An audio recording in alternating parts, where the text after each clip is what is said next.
Welcome to the Arpeggiator tutorial. We're going to learn everything about using Logic's Arpeggiator to do things like this.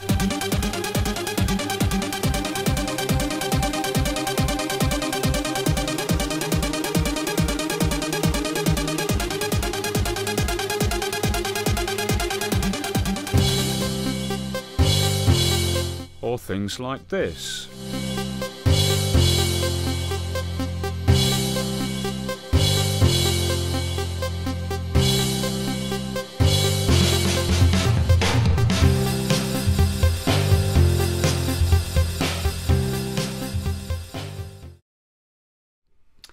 So, the arpeggiator.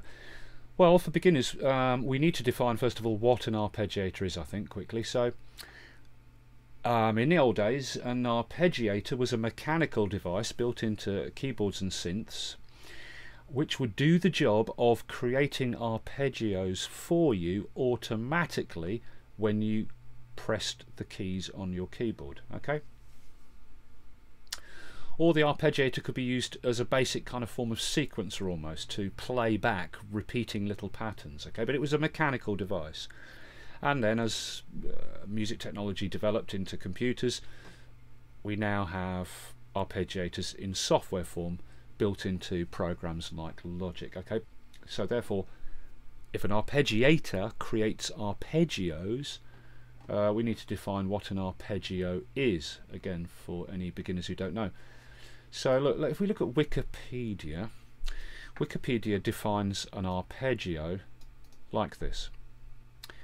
In music, an arpeggio is a musical technique where notes in a chord are played or sung in sequence, one after the other, rather than ringing out simultaneously.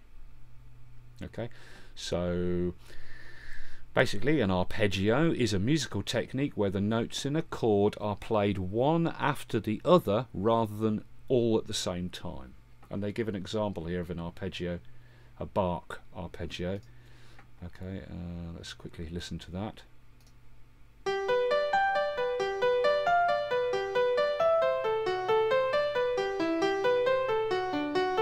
Yeah, okay, so it's da da da da. In that case, that's the chords being played as a sequence with the notes being played one after the other. Da da da da da da da da da da da da, instead of da when you hit the chord with the notes all being hit at the same time. Okay, so an arpeggiator is a device that will create arpeggios, or it'll, when you press chords on your keyboard, it will play them back one note at a time, and the gap between the notes that are played back when you press the chord is determined by the speed you set the arpeggiator to work at, or the timing. Yeah? Okay, let me show you that. Okay, there's a region on an instrument track. Let's put a chord in it. Dub, dub, dub, dub, dub. Put in a chord, and there is einen Chord, and you know, all the notes begin at the same time as when you would play a chord, and it will sound like this. Okay, now, yeah, obviously I penciled these notes in so they're snapped exactly to the grid line, all beginning exactly at the same time. And yeah, in real life, when you hit a chord with your fingers on a keyboard, you wouldn't trigger the notes exactly at the same time. There'd be a bit of a gap between them, a bit of, you know, subtle variation, because your fingers wouldn't all strike the keys exactly the same. You'd probably get something more like that, but in essence, still, when it's played back, it sounds like the notes are all being hit at the same time. Yeah, like that. So what an arpeggiator will do is play these notes back, not all at the same time like that as a chord, but it will break them up and trigger them one after the other according to the tempo of the arpeggiator. So if we put our grid into sixteenths, for example, if an arpeggiator was set to sixteenths, then hang on, let me just set this to division. Then when we played our chord, hitting all the notes at the same time like that, the arpeggiator would break them up and play them back with a 16th gap between them like this. Okay, That's if the arpeggiator was set to play the notes back uphill from the bottom to the top note, and if it was set to play them downhill, when you played the chord it would break the notes up and trigger them one after the other, or play them back one after the other, again with a 16th gap if you had your arpeggiator set to 16th speed or timing. Okay, now if the arpeggiator was set to 8ths, again you'd play your chord hitting all the notes at the same time, and the arpeggiator would break them up and trigger them one after the other with an 8th interval between them, like that, or in a downhill direction like this. Okay, so that's what an arpeggiator does with chords. Now technically an arpeggio is a chord that's played back sounding each note one after the other in a sequence, but a mechanical or software arpeggiator will actually arpeggiate a single note as well. Okay, you can play a single note that lasts, you know, for example across the entire length of a bar, and the arpeggiator, if set to 8ths, would re-trigger that single held down note at every 8th clocked to the tempo of the song. So you would simply hold down the note and it would normally do this, but if the arpeggiator is clocked to 8ths, then what would happen is you'd press and hold down that single note, but the arpeggiator would simply re-trigger it for you while you just held down the note repeatedly. The arpeggiator would re-trigger it at every 8th, like this. Okay, so because arpeggiators can also arpeggiate single notes, re-triggering them at whatever intervals we like, therefore the arpeggiator is very, very good for creating patterns of fast repeating notes, like da da da da da da, da like that. Okay, and it's a big part of electronic music,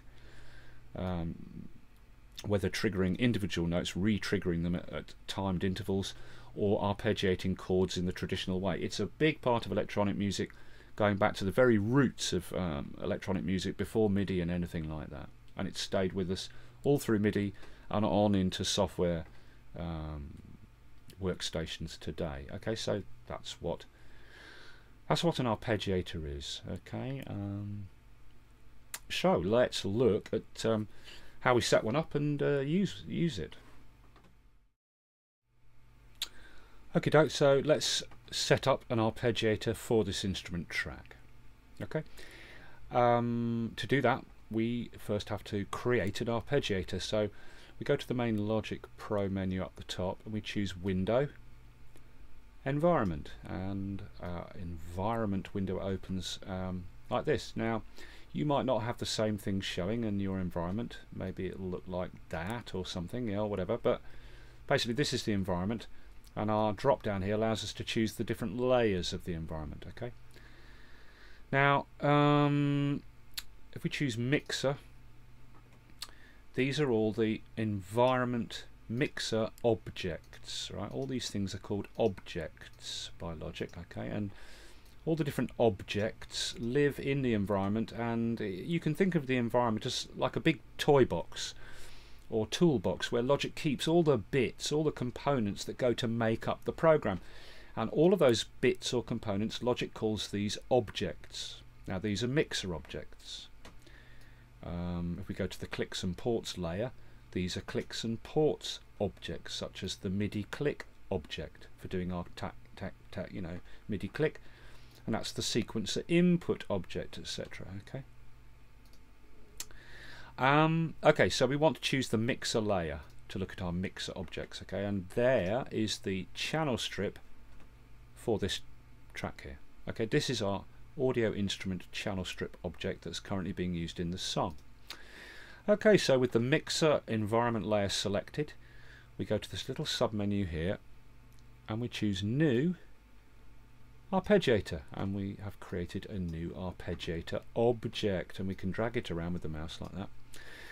So drag it down here somewhere like that, and if you look at this arpeggiator object, there's a little tiny triangle sticking out of the top right of it, and if you grab that little triangle with the left mouse and drag away while holding down the left mouse, you actually are pulling out this plug with a cable.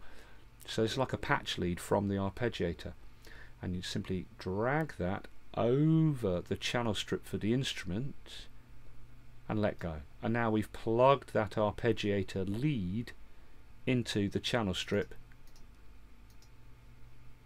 for our audio instrument that we want to arpeggiate. So we've now tied this arpeggiator to this channel strip for the instrument, and that's it. And we close the environment, and that's that.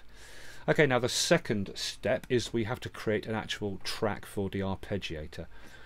Okay, so we go track, new, and the best thing to do is choose an external MIDI track, and if open library is ticked, D-tick it, and then with external MIDI as the type of track selected, click create, and we make an external MIDI track. Okay, now we just have to reassign that to the arpeggiator. Okay, so hold down Control, left click on that track header, and then choose reassign track, mixer, arpeggiator, like that. And now we've assigned this track to the arpeggiator. So this is the arpeggiator track now for this instrument. Okay, and one little tip is you can do is we highlight the arpeggiator track and drop down the track parameter box like this, and we know this is the arpeggiator track for this instrument. So one thing you can do to help to remind you that this is the arpeggiator track for this instrument track is you just highlight the arpeggiator track and click on the icon here and change the icon to the same icon as the instrument track itself, so they've got the same icon. Yeah, that helps, you know, to remind you that's the arpeggiator for that instrument. Okay, and that's it. We've now set up our arpeggiator,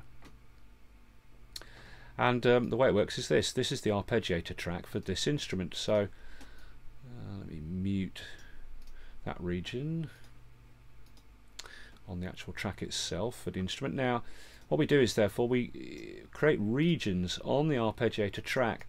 Now any notes that are in these regions or patterns on the arpeggiator track will pass through the arpeggiator and out of the arpeggiator into the actual instrument, triggering it. So any patterns that we want to arpeggiate, we place on the arpeggiator track, and they will trigger this instrument after passing through the arpeggiator. But we can still put regions on the actual instrument track itself which will trigger the instrument in the normal way, because any of these regions or patterns on the actual instrument track don't pass through the arpeggiator, they just trigger the instrument directly as normal. So you can have patterns on the actual instrument track triggering the instrument normally, and arpeggiating patterns live on the arpeggiator to trigger the same instrument. Okay, that's how we do it. That's how we set up an arpeggiator for an instrument. Simple, right? So let's now look at these arpeggiator features here. Right, you choose the arpeggiator track and then drop down the arpeggiator parameters panel here, and these are all the parameters for the arpeggiator. So let's now look at how all these parameters work and how we use the arpeggiator itself. Okay, let's look at these arpeggiator parameters then. Now the two main parameters, or primary parameters for the arpeggiator, is the resolution there and the length there underneath it, these two parameters here. Now I've got the resolution set to 8ths at the moment. You can drop the list down and set it to any musical timing you'd like, so I've got it set to 8ths, and then I've set the length to 16ths. Again, you can set the length to all these different musical timings. Okay, and there's a region here on the arpeggiator track. Let's just mute the one above, the region on the actual instrument track. Alright, let's have a look at this arpeggiator region. Okay, I'm going to draw in a note into this region. There we go. There's a whole note. That's a note lasting for the entire length of the bar. So you just put in a note and drag it out so it exactly snaps to the whole length of the bar. Okay, now remember I said earlier that a modern software or mechanical arpeggiator can not only do the traditional job of arpeggiating chords, but it can arpeggiate single notes as well. Okay, so let's look at this resolution and length feature now. Okay, in the case of re-triggering a single note, the resolution is how often that note will be re-triggered as the playhead goes across the note. Okay, I remember arpeggiators are always clocked to the song tempo, to the clock of the song, you know. So when this single note re-triggers, it will re-trigger at every eighth, and the length of each of those re-triggers will be a 16th, and we get this effect. The note's simply re-triggering at every eighth, and every time it does re-trigger, it lasts for a 16th in length. And look, there's another graphics bug.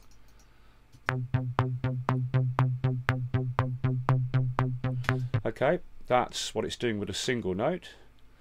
And when the arpeggiator is doing its traditional job of arpeggiating a chord, there's a chord.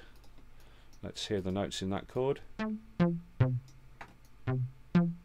Okay, in the case of arpeggiating a chord, the traditional arpeggiator role, the resolution is how the distance is, the timing distance between the notes in this chord being arpeggiated in a sequence one after the other. So at eighths, the notes in this chord will be triggered back in a sequence one after the other, and the distance between them being triggered one after the other will be at eighths, and every time each note in the chord is triggered one after the other, it will last for a 16th. So we get this effect.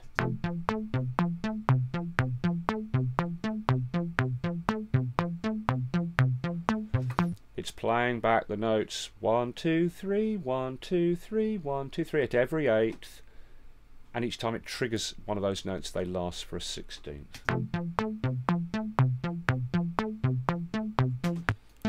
And in the case of a single note, it's just re-triggering the note at every eighth, and it lasts for a 16th every time it re-triggers. Okay, so as you can see, for single notes, it's a godsend, a real time saver. I mean, this single note just drawn in across a bar with the arpeggiator set to eighths at a length of 16th, re-triggers it every eighth, and you get that bub bub bub bub bub like that. But to do that in the real world without an arpeggiator, just mute the arpeggiator region and open up the one above on the actual track. To do the same thing with real notes, you'd have to put in a note at every eighth, which was a 16th in length, and you get the same thing. This is this region here, triggering the synth directly, bypassing the arpeggiator.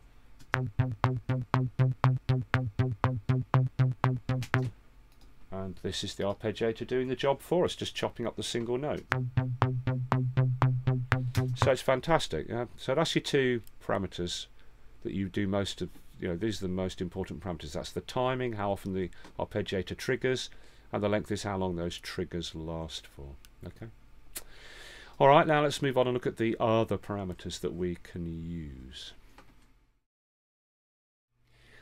Okay, let's look at the other parameters of the arpeggiator that we need to use. Apart from the resolution and length, the only other two parameters we need to use to do all our arpeggiation work is the direction parameter here, which is this drop-down list, and the octave parameter here, where you drag up and down the amount of octaves with the left mouse. And by default it's set to 1, which is off.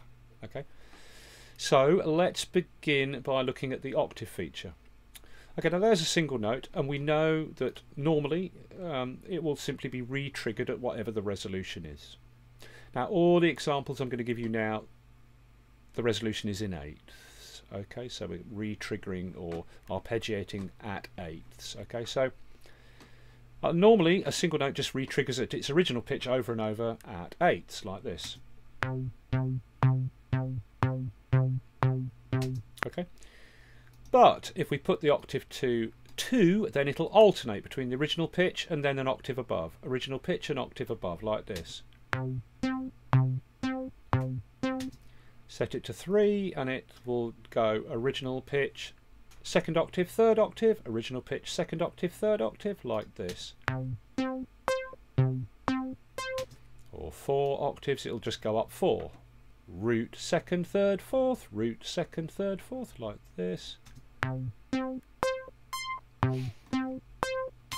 Okay, so Using the octave technique with a single note being re-triggered, if you set it to 2 octaves and you bring your note down to bass territory, then you get that alternating original pitch and an octave higher, original pitch and octave higher thing, and you get that classic sort of new order cheesy disco bass line going bum bum bum bum bum bum bum bum like that. I'll just change the tempo. So you get this. Oh, hang on, put the loop on. Here we go. Yeah, I don't know the name of the New Order song and I don't know the lyrics, but you might have heard the melody goes like this, yeah.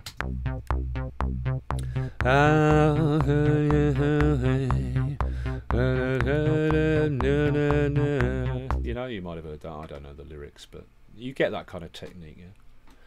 So that's the octave feature working with re-triggering a single note.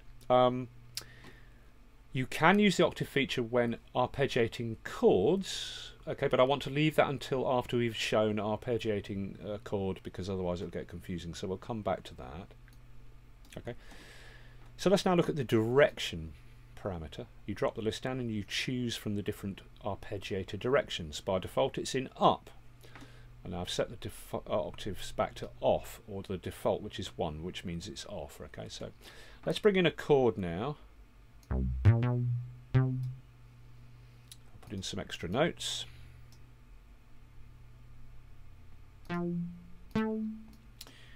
There's our chord, these are the notes. And now we are going to arpeggiate a chord as traditionally what an arpeggiator does. Okay, now obviously the job of the arpeggiator here is to play back the notes of this chord, not all at once, but separate them out and play them back one after the other as a sequence spaced apart by the resolution, which is 8th. So these notes will be triggered one after the other every 8th. And in the default direction up, it goes from the bottom note working up to the top and then back to the bottom and starts again, like this, uphill. So it's going 1, 2, 3, 1, 2, 3. Down it's just back to front. 3, 2, 1, 3, 2, 1 like this. Okay. Now let's try the up and down feature with a single note being re-triggered. Okay, we put our octave to 3, for example, like this, and we're going to now play the arpeggiator on this single note being re-triggered with the octave set to 3. In the up direction it goes root, second, third, because it's working uphill. So we get this. Root, second, third, root, second, third, like that. We get 1, 2, 3, 1, 2, 3, working up the octaves. But put it down and it works obviously back to front. It plays the top octave, whatever you've dialed in here, in this case 3rd octave, and then comes back down to the original pitch. Back to front. We're now working downhill. Okay, so that's up and down with both a chord and a single note. Let's set the octave back to 1, which is off. Put our chord back in. Okay, and now we've got the next 2 features to look at is up, down, or parameters rather for the direction. Up, down, and up, down 2. And these are distinctly different. And I'll sing them for you. Okay, now in the case of arpeggiating a 3-note chord, up, down would go 1, 2, 3, 3, 2, 1, 1, 2, 3. It repeats the top and bottom note. So 1, 2, 3, 3, 2, 1, 1, 2, 3, etc. Like this. 1, 2, 3, 3, 2, 1, 1, 2, 3, etc. Right? Here we go. 1, 2, 3, 3, 2, 1, 1, 2, 3, etc. Okay, but up, down 2 doesn't repeat the top and bottom. It goes 1, 2, 3, 2, 1, 2, 3, 2, etc. Right, like this. 1, 2, 3, 2, 1, 2, 3, 2. Okay, that's up and down 2. Now let's look at them when triggering a single note. Again, we need to dial up some octaves here, so I'll put it to 3 octaves. So in up and down it'll go root, second, third, third, second, root, root, second, third, like that. Repeats the top and bottom octave like this. 1, 2, 3, 3, 2, 1, 1, 2, 3, like that. 1, 2, 3, 3, 2, 1, 1, 2, 3, etc. But up, down, 2 will go 1, 2, 3, 2, 1, 2, 3, 2, up and down the octaves like that. 1, 2, 3, 2, 1, 2, 3, 2, etc. Okay, so that's up and down 2. Okay. That leaves auto, random and all. So let's look at auto. Let's put our chord back in. Turn the octaves off to 1. Okay, this auto function in the direction list, right, it's actually quite complicated.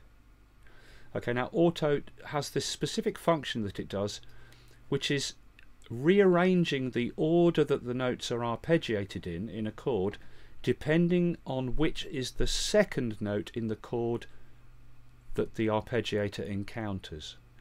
Now that sounds like gibberish. It's complicated to explain. So I'm not going to get into explaining auto in depth now. Okay, we'll leave that until further down this tutorial where we start looking at things in more detail. Okay. For now, let's just look at auto from the basic point of view. Now, normally when we're arpeggiating in the studio, doing our compositions, you know, we will have the notes of our chord all snapped to a certain position to begin at the same time. And when we have chords like that where the notes all begin at the same time, auto works the same as up. Okay, now we know, for example, this chord here in the default up direction will simply arpeggiate up the notes in the chord one after the other like this. And auto does the same thing when the notes all start at the same time. It just goes uphill. Okay, and if we're arpeggiating a single note being re-triggered, let's say we put it to 3 octaves. Now we know in the default up direction the arpeggiator will simply re-trigger the note, climbing up the octaves, as many as you've dialed in, and one by one, like this. And auto does the same thing. Okay, so let's put the chord back.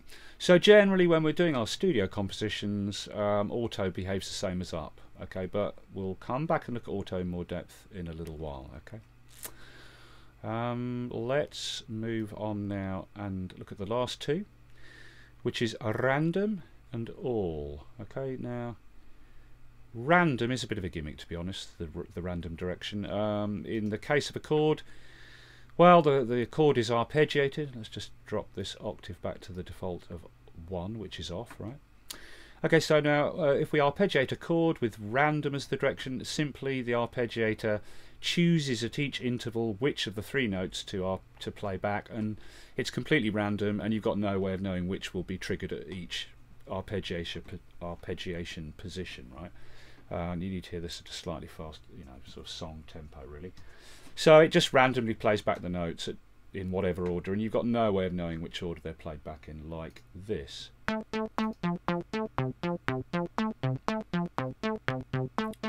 You know, and it changes the randomization with every cycle if you're looping that part of the song, whatever. So it's a bit of a gimmick, really. And if you use random with a single note being re-triggered, let's say you dial in 3 octaves, it'll just re-trigger the note, but at each re-trigger it'll play back one of the octaves that you've dialed in 3 or 4 or however many, and you don't know which one will be re-triggered at which arpeggiator position. So again, it's gimmick, really, like this. Okay, so, you know, it's a bit of an effect, really. You might want to use it occasionally. I don't find it very useful. So that's random. Let's get our chord back in. Let's put the octaves back to their off state of 1. That's the default off. Right, that just leaves all. That all's an interesting one. Now all, when you're arpeggiating a chord, all will actually play back the chord by triggering all the notes at the same time, as a chord is traditionally triggered. But what it does is it re-triggers the notes in the chord all at the same time, again and again and again, like when it's re-triggering a single note. So it re-triggers the chord over and over and over at the resolution, like this. That's quite a cool effect. And if we do it with just a single note being re-triggered, if you dial in, say, 3 octaves, this note will be re-triggered at the resolution as usual. But every time it's re-triggered, it triggers the original pitch plus the amount of octaves you've dialed in, all at the same time as if they're a chord, like this. You know what I mean? Dial in 4 octaves and it'll just trigger and trigger again and again, all 4 octaves as a chord. Okay, so that's the all direction. And that's it. That's your basics. Let's put the chord back in and drag our octaves back down to the off default of 1. Now I said to you that I'd show you at the end arpeggiating a chord using the octave feature. I wanted to save it till the end because it can make things confusing. Now we know, I've shown you how to arpeggiate, you know, how the direction works when arpeggiating a chord, etc. So we'll leave it in up, the default. So what will happen with this chord, if we put the tempo to something lower so we can hear this. Okay, we're in up, the default, and this chord normally will trigger one note after another at the interval of the resolution, which is 8, so it'll trigger the first note, second note, third note, first note, second note, third note, like that, as we've already heard, like this. But if you set the octave to 2, then it'll trigger the notes one after the other the first cycle, 1, 2, 3. Then when it cycles round to do it again, it does the 3 notes again, but an octave higher, because we dialed in the octaves to 2, so we get this. 1, 2, 3, 1, 2, 3, like that. 1, 2, 3, 1, 2, 3. Oh, it's hard for me to hit those high notes at my age now, mate. I'll tell you, I'm no more singing along to Michael Jackson now. Now the reason I wanted to save this till the end is because, yeah, that kind of works predictably, right? We've got 2 octaves, it plays up the notes as a sequence one after the other and then goes back down to the bottom and plays them again, but an octave higher. That makes sense. And then starts again. But the problem happens when you've got a note in your chord which is an octave above another note in your chord. If the top and the bottom note, for example, are an octave apart already, then the maths all goes to hell. So hang on a minute. This is the chord. And what should happen is it should go root, like 1, 2, 3, and then when it cycles round again it should go, but an octave higher. But because the top and the bottom note are already an octave apart, it screws it up. Have a listen. This is what happens. That third note doesn't get triggered. It triggers this note instead and screws up the maths. Let me lower this down so I can try and sing along with it and hit the pitch. Right, hang on. Okay. Now try and sing along. What we should get is this. 2, 3, 1, 2, 3. That's what we should get. Let's go up a little bit. What we should get, maybe I can sing that. What we should get is this. Right. We should get 1, 2, 3, 1, 2, 3. But the third note, because it's already on an octave higher than the bottom note, doesn't play its top octave. It begins at the bottom again. All the maths goes to hell. 1, 2, 3, 1, 2, 3. But we don't get that 3 at the top. So that's the only problem with using the octave with chords. Okay, let me just undo that.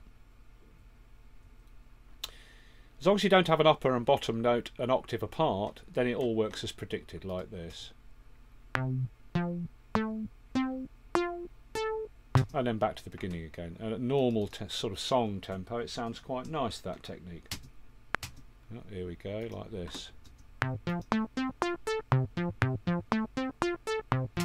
But do you see the problem? The problem is if you've got a note above and a note below that are an octave apart, then when you start using octaves, it all goes to hell. So just be aware of that, alright? You need to experiment with that. Right, I said that I wanted to leave the auto direction until later to explain it, because it will take a little bit of explaining and I didn't want to interrupt the flow at that point, right? So let's have a look at this auto direction now, and I'll tell you, I've had to get myself a double scotch. Let me just have a bit of that. Oh, bloody hell, I'm going to need this, I'll tell you. This auto feature requires at least a double scotch to calm your nerves before you try to even deal with it, right? I mean, what a nightmare. Okay, that's not a bad drop of scotch, that. Now, the direction, auto, that means auto direction. And the idea of it is it allows us to start on a particular note and move off in the direction we want. Now we got up for going up. But once you're in the up direction, it gets to the top, comes back down and goes back up again, comes back down and goes back up again, right? Because it's only in the up direction. And then to go down, we've got down. Down. But once it gets down to the bottom, it starts at the top and comes down again, like that. But if we want to go up and then down again, we've got the two different up downs. You know, and we know that one of them goes 1 2 3 3 2 1 1 2 3, and the other one goes 1 2 3 2 1 2 3 2 1, like that. So we've got ups and downs as well. But what we don't have is something to begin on any note we want and go off in the direction we want, and that's what auto is for.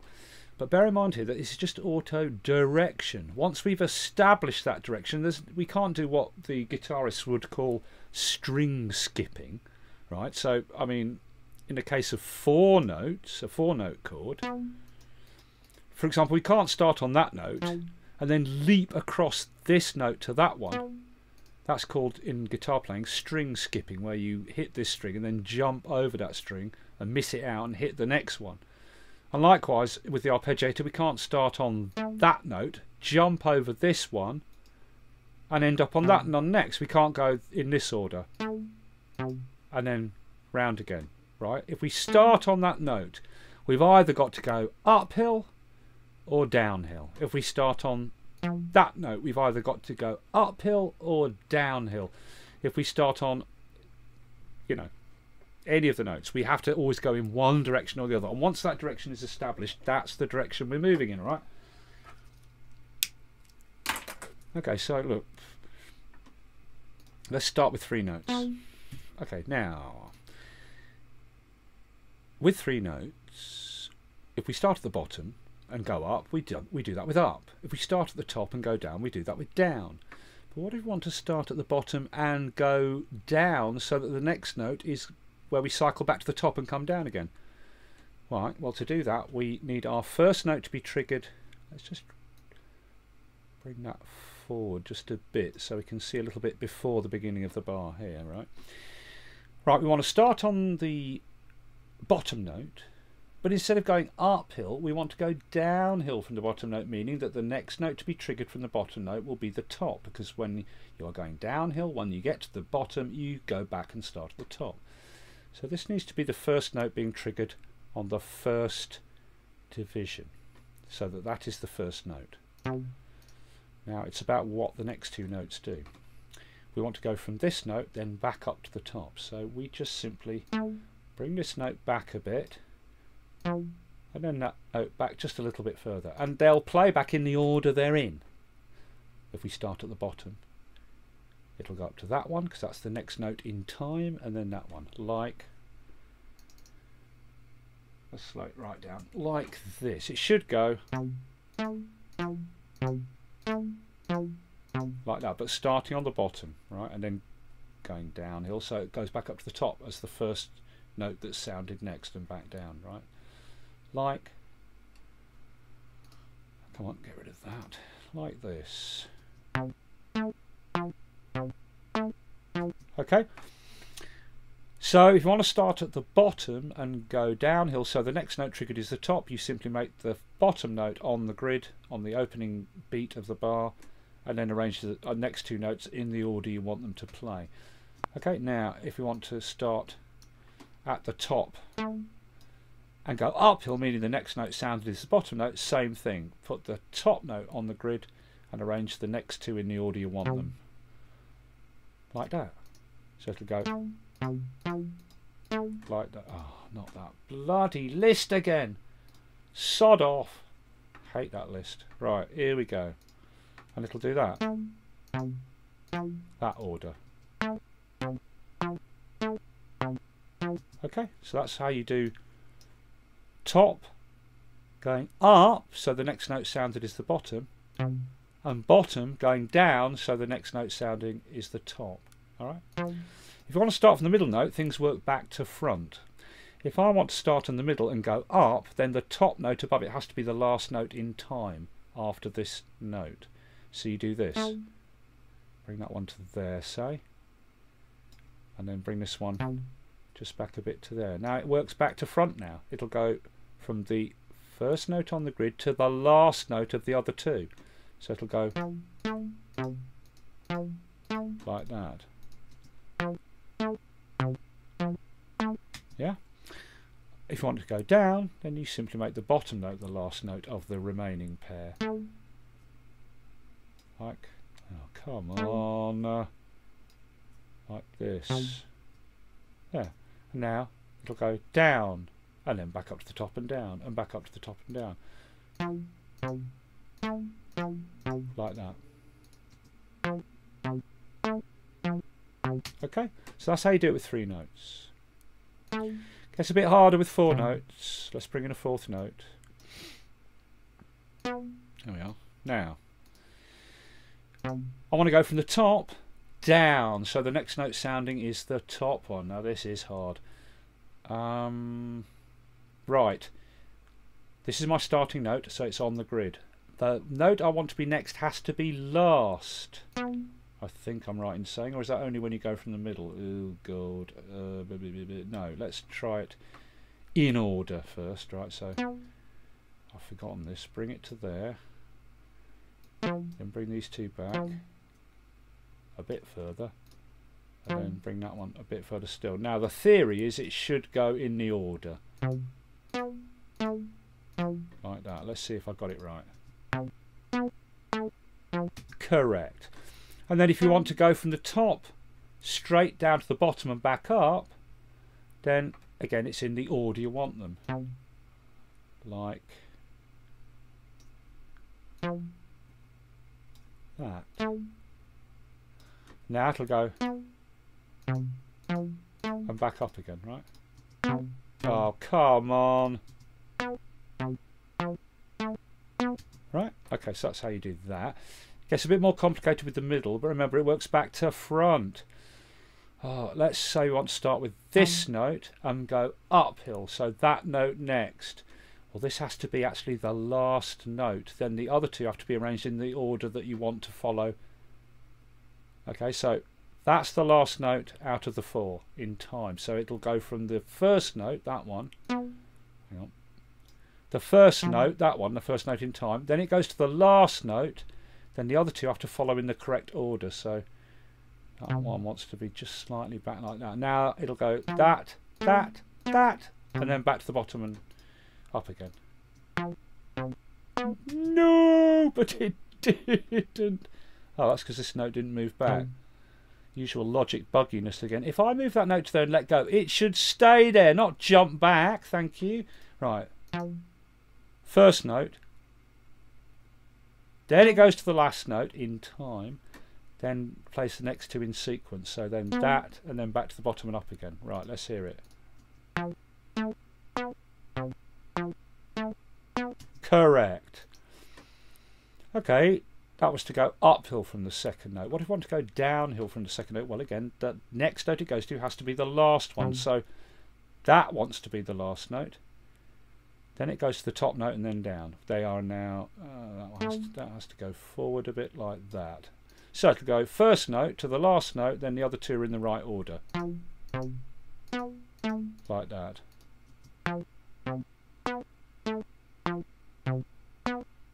Correct.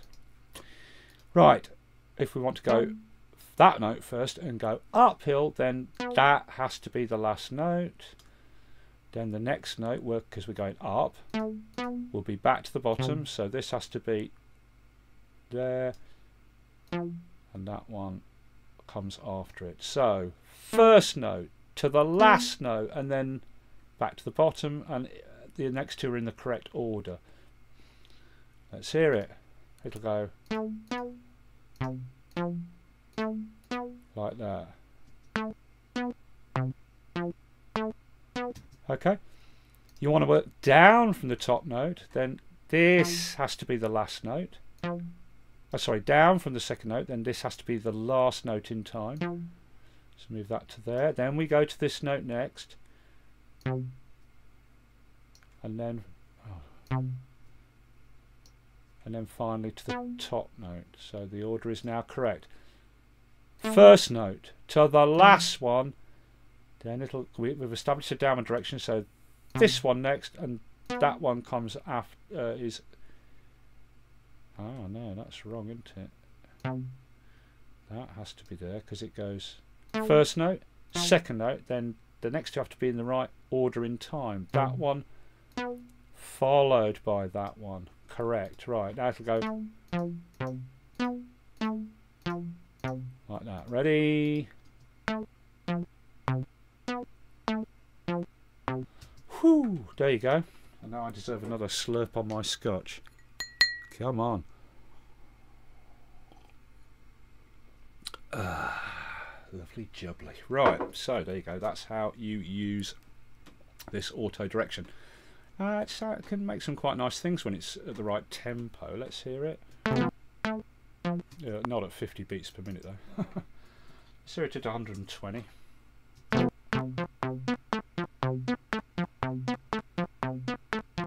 Yeah, it's quite an interesting sound. Let's just get our release a bit longer on that synth. It's a bit clipped. Let's hear that again.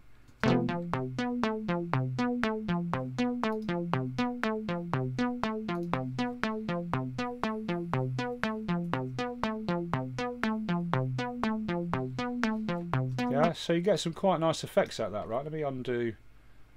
And we should get the what we had before. Is that right? Yes. Right. Let's speed that up. So now we got, and then back round again. Let's hear that at 120. It's quite nice when you hear these patterns speeded up.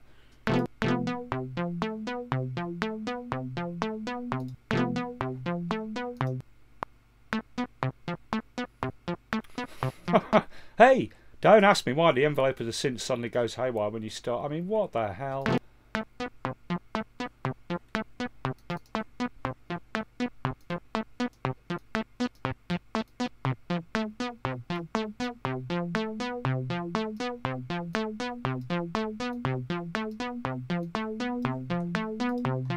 So that's quite nice, that one, isn't it? And then what was the other one we had? Starting on that one, going uphill. So that is the last note, then it's that note next, then that note, and it'll go, and then back to the bottom and up again, like this.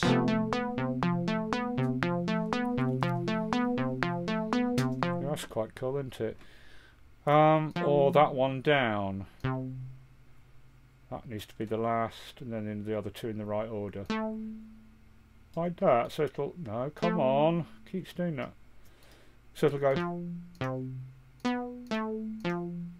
like that, let's hear that. Can we have it without a frigging trill at the beginning, possibly? Thank you, like that. So you get the idea, they're quite cool when they're speeded up, these things. Anyway, there you go, that's how to use the auto feature. But believe you me, you better grab yourself a stiff drink first before you try and get your head around that. I just realised that I've forgotten to explain one thing that might confuse beginners, so I'm going to add that in now.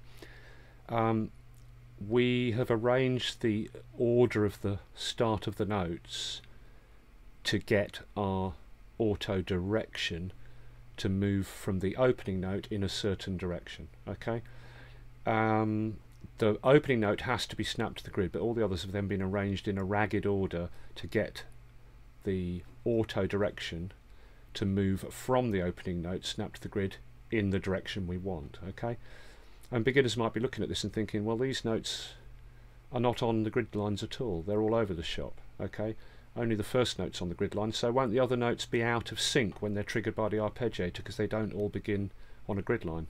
But of course it doesn't work like that. This ragged arrangement of the start time of the other notes is simply to set the direction, but none of the other notes get triggered until the arpeggiator meets the divisions at whatever the resolution is. So in eighths, the first note is triggered because it's the first one on the grid, and then the direction we've set is to go down to the bottom note, but that bottom note won't be triggered until the next eighth. Then it goes up to the top, but the top note won't be triggered till the next eighth, and then it goes to the second note, but that won't be triggered till the next eighth. So they'll all still arpeggiate correctly clocked to the song. Okay, and the other thing is that all these start times that you arrange they have to all be inside the first division of whatever the resolution of the arpeggiator is. So this works because all the start times that we've set for the notes is within the first eighth, and the resolution of the arpeggiator is at eighths, so it works. If we go to sixteenths for our arpeggiator resolution, change the grid to sixteenths, still the start position of all the notes that we've arranged falls within the first 16th, so it will still work and play in the right order, like this. But if we put it into 30 seconds, let's put the grid to 30 seconds as well, and let's zoom in.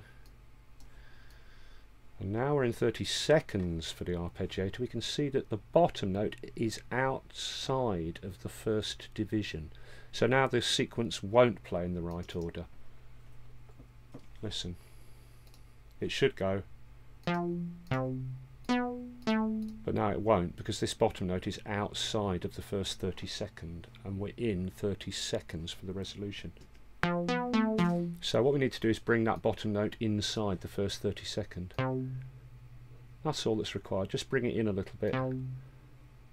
Okay, now all the start positions of the notes are in the first 32nd, and the order will now be correct. Okay, and that's how that works.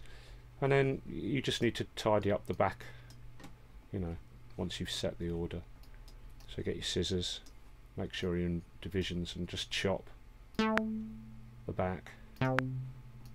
Discard the extra bits, and then once you've got that, you just drag the notes all together to end where you want the arpeggiation to end. And if it's at the end of the bar like that, then it'll cycle around perfectly like this. Let me just drag that in.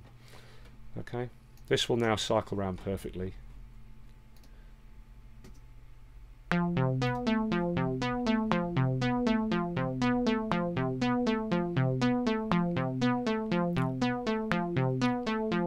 Yeah, so that's just made things a bit clearer. Okay, so that's your basic 4 parameters, and that's really all you need to do everything arpeggiation wise. You can happily work with just those 4 parameters and do a huge amount of things. Resolution, length, direction and octaves are your 4 basic parameters, and that's that. Okay, so let's move on now and look at the other parameters that are less important and what we can do with them, and then after that we'll have some techniques and some thoughts for beginners and a few tips and bits and bobs like that, including setting up multiple arpeggiators and stuff. Okay, so let's move on and look at the extra parameters. Oh yeah, and one thing, all the way through that little last part of this tutorial, I noticed now I had the controller base here set to 0. It should be set to off by default. Okay, but we're going to explain what this is next. Alright, so let's now look at the extra features. including the controller bass, the velocity, the key limit, this snap to function here or parameter, the repeat, the crescendo, and this controller bass, and then we'll go on and look at some other things. For doing all the arpeggiator work that we need to do, we only need to use the resolution, the length, the direction, and the octaves. Okay, but there are these extra parameters, so let's look at what they do, and you can decide if you want to use them. They can or cannot be useful depending. We don't need them, but let's look at them. Starting with the velocity. Now, by default, it's set to original, which means that the arpeggiated notes take their velocity from the actual notes on the grid. If you drag down from original, we get random, and that's quite a nice effect you might want to use from time to time. Just randomizes the velocity of the arpeggiated notes.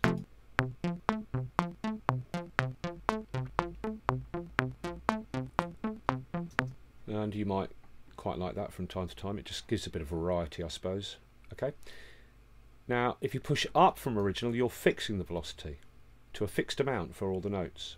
This can be very useful because if you quickly push the velocity up to something low, like say 14, it fixes the velocity for the arpeggiator notes to just a low velocity of 14,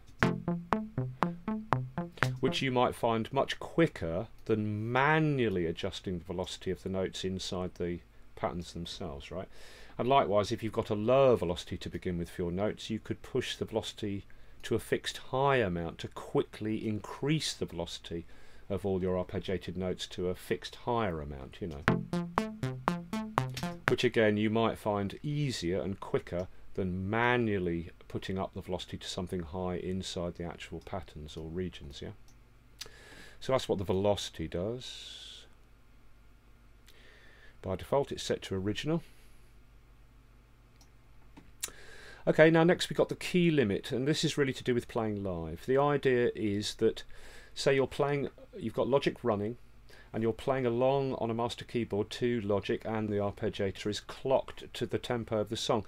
And the idea is that you could restrict the key range of your master keyboard that will respond to the arpeggiator, allowing you to play some of the keyboard range for arpeggiated notes, and above and below when you play the keys they don't arpeggiate. But in the studio we don't need this, because all the notes that we put in our regions on the arpeggiator track, we know that they need to be arpeggiated, so you know, we don't need to restrict the range.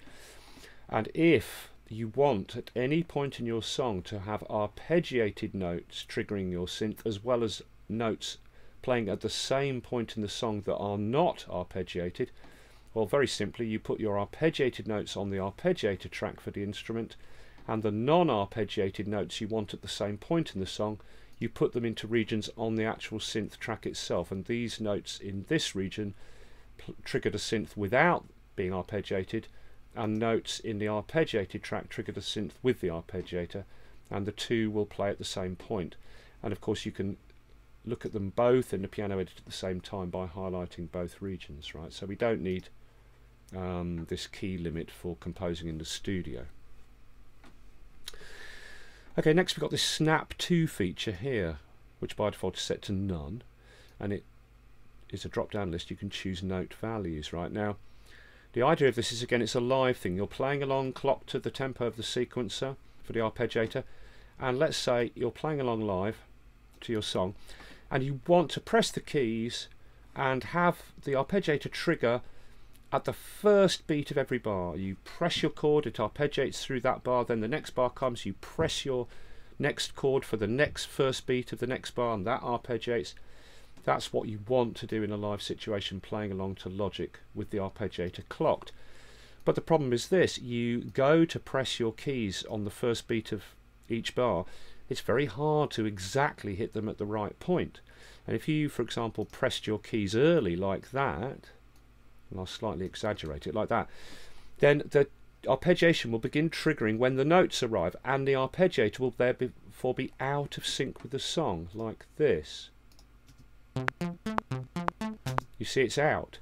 Now if we put the snap to 1-1, which is a whole note, meaning a note lasting the whole bar, therefore the snap to value is set to a whole bar, Therefore, you can deliberately press your keys slightly early before each first beat of the bar, and the arpeggiator will wait until the first beat of the bar and then trigger like this, keeping your arpeggiator chords in sync with the tempo of the song. Likewise, if you wanted your arpeggiation to begin on the second quarter beat inside each bar, then you'd press your keys just after hearing the first beat of the bar, and the arpeggiator would not trigger until the second quarter beat if we set the snap to a quarter beat, right? Again, that allows you to press the keys early and make sure the arpeggiation begins on the next quarter beat, like this, keeping everything in sync. But of course in the studio we don't need this, because if we want our notes to begin arpeggiating on the exact first beat of the bar, then we simply snap them to the first beat of the bar. If we want them to begin arpeggiating on the second quarter beat inside the bar, we snap them to there, right? So there's no need for this snap to feature when we're working in the studio composing.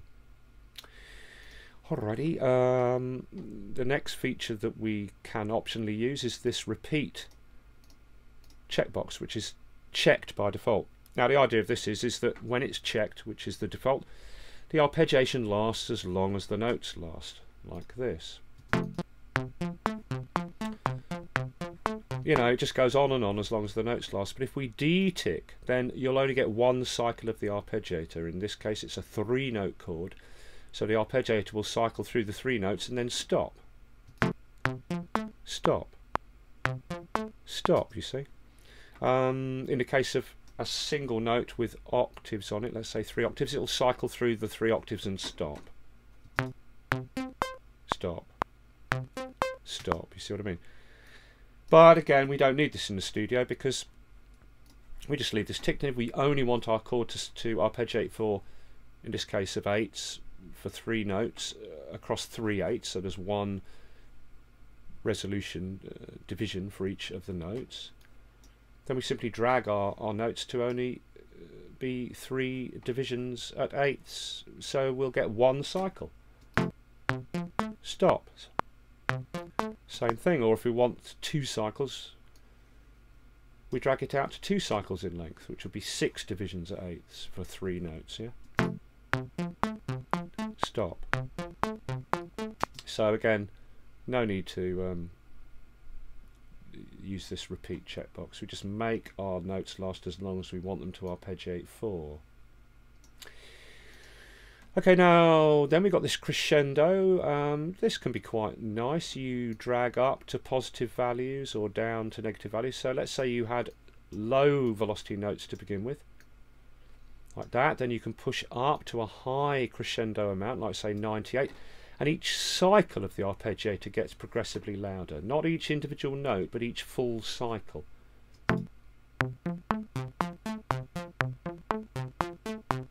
Yeah, or likewise, if your notes are loud to begin with, you can drag down and drag a negative value, like say negative 100. Or negative 99, or that's as low as it goes, but let's say negative 90, and because the notes are louder now to start with and we've dragged to a negative crescendo, they'll get progressively quieter with each cycle.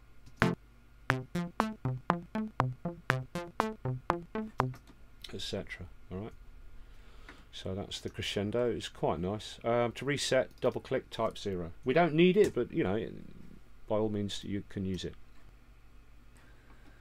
Right, let's look at this last feature now, or extra parameter, the controller bass, and this is the most complicated and also the most fiddly to use. This controller bass allows us to control the parameters of our arpeggiator with MIDI controller numbers. Okay, now we push up on the controller bass from the default of off, and it goes from 0 up to 118. There are 9 parameters for the arpeggiator.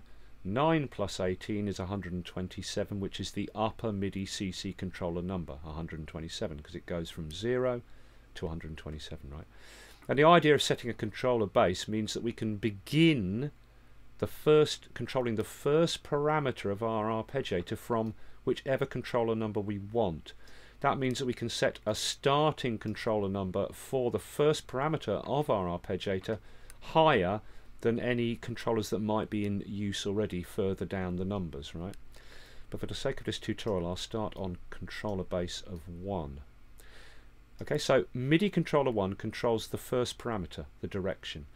MIDI controller 2 will control the second parameter, the velocity, etc. And now we've done that, we put on our track automation, and the arpeggiator track, its track automation slot allows us to choose controller numbers. So we're starting at a control base of 1, so I choose MIDI controller 1, and that will control the direction. Okay, so the value that I choose now for controller number 1 will be the value of the direction. Okay, so if I put in a node at 0, which is the lowest value for controllers, okay, so now controller number 1 is set to a value of 0, which is the first value up for that parameter direction. Push it up to 2, hang on, push it, come on, to 1. Let's zoom in a bit for this actually. Push it up to a value of 1, and that's the second value. 0, 1, down. Push it to 2, that's the third value. 0, 1, 2, the third value, up, down. Push it to 3, that's the fourth value. 0, 1, 2, 3, auto, right, etc.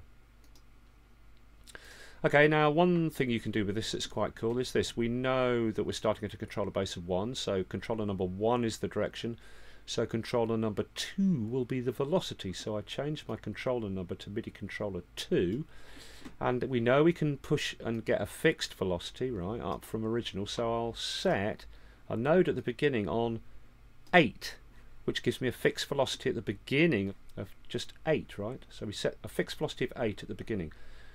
Then I put a node at the end, right at the top, high velocity of 125.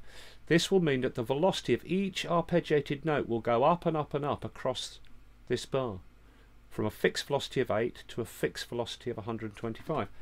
Not like with crescendo, where each cycle gets louder, but each actual individual note will get progressively louder, like this.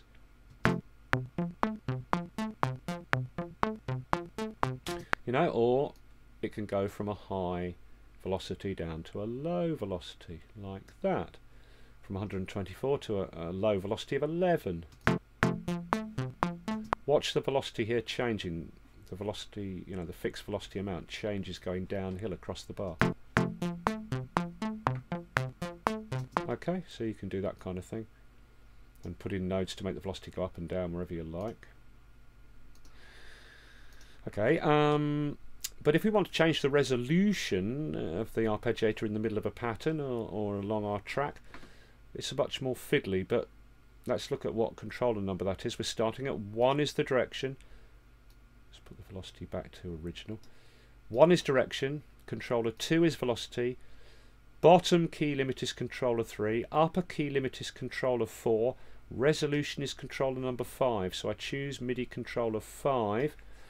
Okay, now we need to really zoom in for this, because of course the value of controller 5, like all the other controllers, goes from 0 to 127, but our resolution has only got something like 30 possible values. So above sort of 30, the values here that we set do nothing, so we're restricted to working with a tiny amount of the height. But look, this is the way it works. We're now using controller number 5, which controls the resolution. So I start with a node at 8, which is eighths, okay, because it goes 0, because 0 is always the first value, 0, 1, 2, 3, 4, 5, 6, 7, 8 is eighths. Okay, but if we go up, 11 is sixteenths, right? Look, 0, 1, 2, 3, 4, 5, 6, 7, 8, 9, 10, 11. 11 is sixteenths. So I've got my snap automation on, so I'll snap in another node in the middle of the bar on that division at eighths. Sorry, at 8, the same value as the first node. So it's going to be eighths from this node to this node. Then we snap in another node. And we do that technique which I showed you when we were learning hyperdraw, right? We drag the node up, let go, grab it and hold it, then hold down Alt and drag off a copy and snap it, and then let go with the mouse, let go with Alt, and now we've got a node snapped directly above the node below.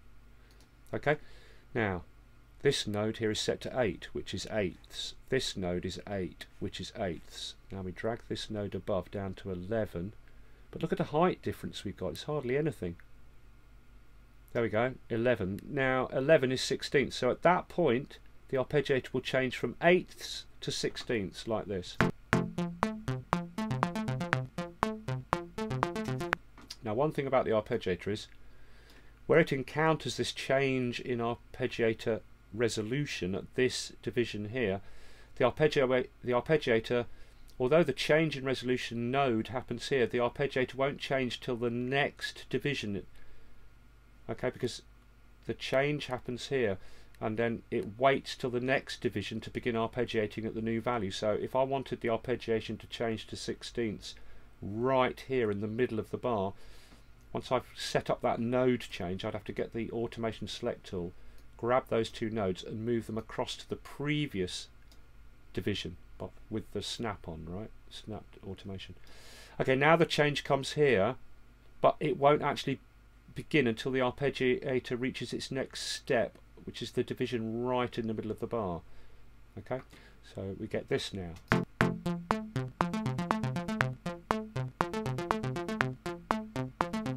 Okay, so you can change the resolution in the middle of your sequences like that. Oops. Okay, now if I push the... Jesus bloody Christ and all the saints. Thank you, if I push this value of 11 up, what's 13? 13 is 24ths. Look, the resolution's changing over here, right? 13 is 24ths. 14 is 30 seconds, right? So now it'll change here from eighths to 30 seconds. See what I mean? Right, okay. So you can do all that stuff. And that's what that is, the controller base, alright? So you might find that useful. That's how it works. Okay. Whatever you set as your controller base number, that's the first parameter's controller number, alright? And that's all the extras for the arpeggiator. Okay, let's look at some other stuff now. And I want to talk now about resolving patterns. Arpeggiator patterns here. This can confuse beginners. This is an issue that happens when you're arpeggiating chords that are 3 notes. Okay? Or where you're arpeggiating a single note being re-triggered with the octave set to 3. We're in 8ths, for example, now. We're arpeggiating a 3-note chord, so it's going to go 1, 2, 3, 1, 2, 3, but then there's only 2 divisions left at 8ths. So we get 1, 2, and then it cycles back round. Right, over 4 beats, if you're arpeggiating a 3-note chord, or a single note at 3 octaves, over 4 beats at 8ths, then you've got 8 divisions, right? But there are 3 notes, so it can't resolve. 3 into 4 doesn't go. So you get 1, 2, 3, 1, 2, 3, 1, 2. There are only 2 divisions left at the end, and it can't finish the cycle. Okay, 1, 2, 3 is 3 divisions. Then again, 1, 2, 3 is 6 divisions. That only leaves 7 and 8. So then we get that kind of pattern that sounds like this. 1, 2, 3, 1, 2, 3, 1, 2, 1. 1, 2, 3, 1, 2, 3, 1, 2, 1, 2, 3, 1, 2, 3, 1, 2, like that, yeah?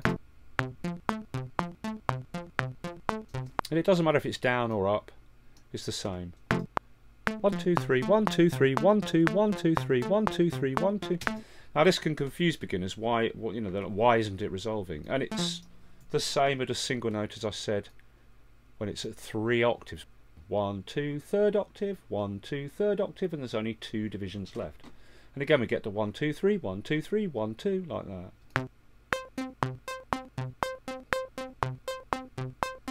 That's in the down direction, and in up it's the same thing. 1 2 3 1 2 3 1 2. So it can't resolve. You always get these two notes hung out at the end. Now if, for example, therefore you wanted to arpeggiate a 3-note chord and you wanted perfect resolving arpeggiations, like in the old acid style, for example, right? In the old days, like, you get your normal tempo of the song, which is represented by this single bar of music at 4/4, for example. You know, dance and electronic music and pop crossover, it's all 4/4. Okay, so in the old days what you do is you'd have your 808 or 909 set to 4/4, playing the beat, you know. Then your 303 would be set to our last step of 12.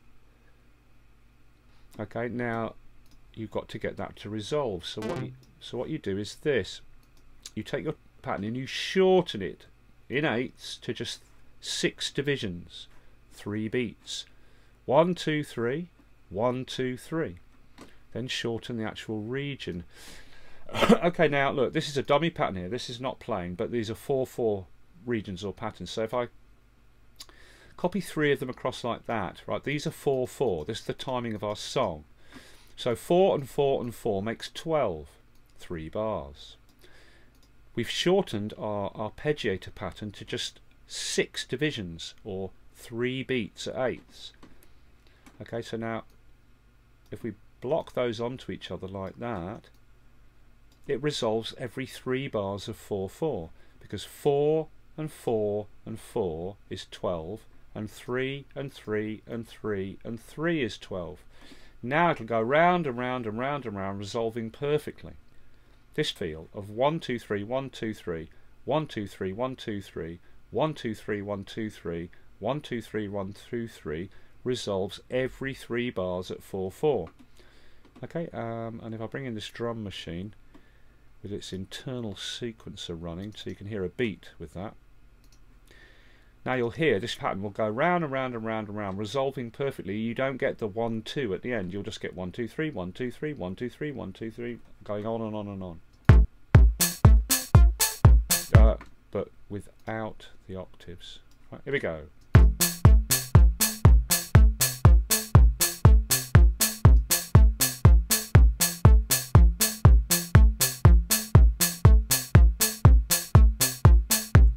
And that's how you get your arpeggiations to resolve to 4/4.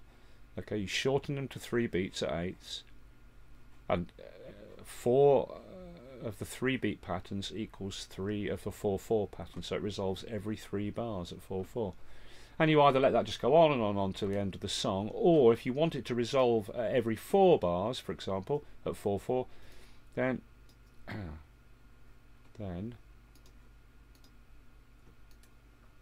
there's 4 bars at 4/4. Then what you do is you'd copy over one of these bars for the arpeggiator, drag it out to a 4/4 in length, and just drag the notes out. So just the last pattern in the sequence of 4 bars of 4/4 will do the 1 2 3 1 2 3 1 2, but all the other ones will do 1 2 3 1 2 3 1 2 3 like that. We get this.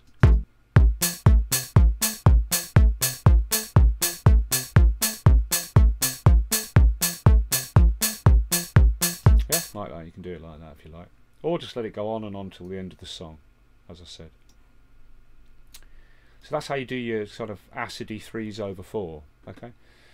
Now I'll just go off on a little Sylvan interlude here, which might be interesting to beginners. Now you might not have thought about this, but here we are back with our normal 4-beat long, 4/4 length region, but with a 3-note arpeggiation in it, because it's 3 notes. 1 2 3 1 2 3 1 2. This. Okay, now let's take the drum machine out of playing its internal sequence. I'll pencil in the region now. Okay, now let's put a kick drum beat note in, triggering the drum machine at those trigger points of the arpeggiation, okay, which is 1 2 3, then again 1 2 3, then 1 2, right? So okay, there's our first point. 1 2 3, 1 2 3, 1 2. Now have a listen, those three kicks will line up with the arpeggiator being re-triggered. Let's slow the tempo down a bit to hear that. Like this.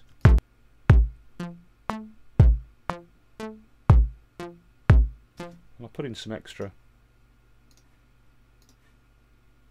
little hits, a hi-hat and a rim shot as well. You hear it more loud now. Here we go.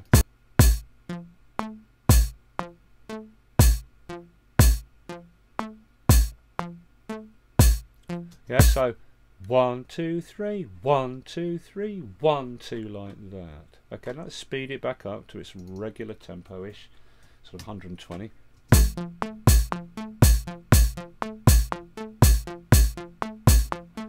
Now, what a lot of people don't realise is that 1 2 3, 1 2 3, 1 2, it's kind of the roots of original jungle. Now, people often say I'm mad when I say this, but a lot of people have not played a lot of reggae, and I mean real reggae, with Jamaican musicians, right?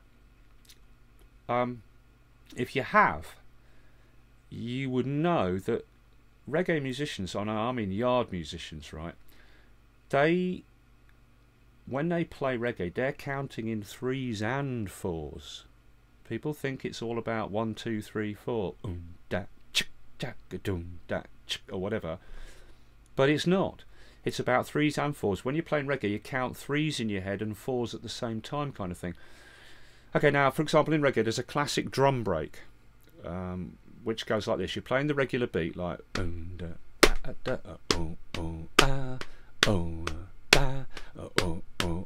then the break comes, and it goes from the beat into the break like this.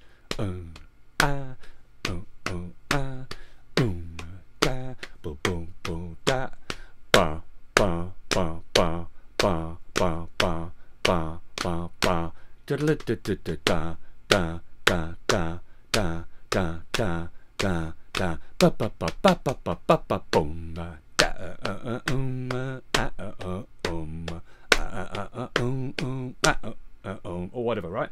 But it's that break. Now that is a classic reggae break, a 3-time break. Ba ba ba ba, like that. And if you count it, it's 1 2 3 1 2 3 1 2 1 2 3 1 2 3 1 2 1 2 3 1 2 3 1 1 2 3 1 2 3 1 2, like that. 3 with the resolving little 2 at the end, like this. 1 2 3 1 2 3 1 2 1 2 3 1 2 3 1 2. Yeah, the same as the triggering of the arpeggiation. Now look down here. Oh, what have we got? An amen break. Okay, now let's set the tempo of the song to fit the amen break.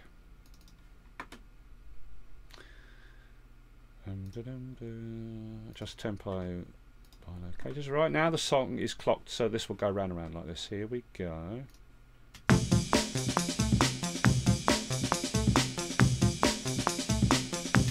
Okay, now what we do is we just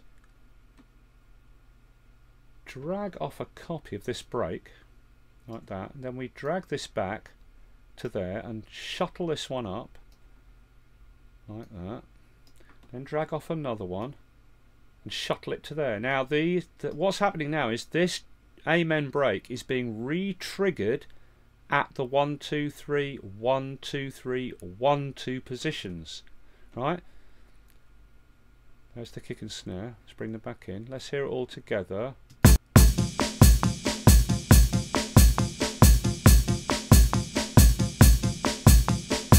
Do you hear that?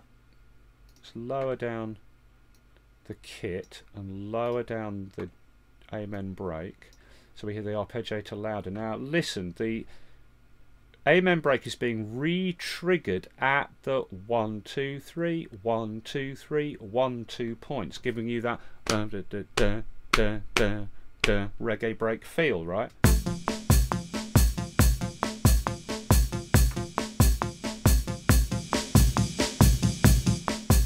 and that's basically, as far as I'm concerned, how jungle was invented. Well, if you worked with reggae in those early days, electronic stuff started coming in the 80s. Initially it was like cheap Casio synths and stuff, but studios started tooling up with sequencers and things towards the end of the 80s. And I tell you, one day we used to do this in the studio. You get that break where you'd program some regular traditional reggae, you get that break, and you would loop that on the sequencer going round and round and speed it up, and you get like that. And hey presto, you've got jungle. You've got the jungle timing, bum bum da bum bum da bum, like that. Now it might not sound like it, but then what you do, you see, is once you've chopped your break into these chunks being triggered at that 1 2 3 1 2 3 1 2 arpeggiation feel, then what you do is you, whoops, hang on, you can then adjust which section of these re-triggered chunks of the break are being played. So you could do something like this, for example. You could drag this out to where the snares are, then block that up like that, and now the last little 1 2 plays a different part of the loop. Let's take the arpeggiator off and just concentrate on that drum break now, like this. Yeah, or you might drag that out further, like, oh, not all of them, that one out further like that, and block it up like that. And now you got this. Yeah? Or like this.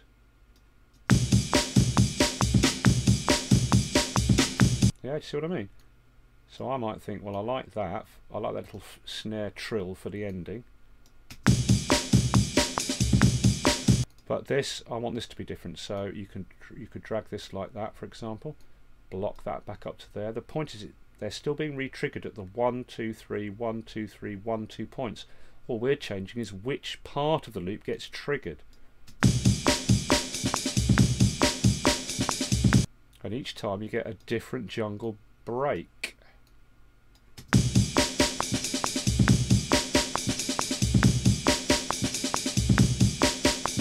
Okay, so because you've got the rolling snare in that bit, you might think, okay, well I want some kick at the end. So you could do, let's hear that. So then you could do this. Come on.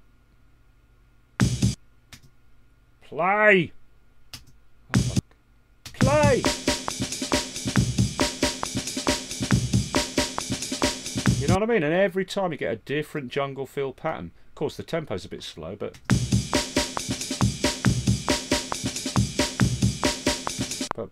that's how it works, believe it or not.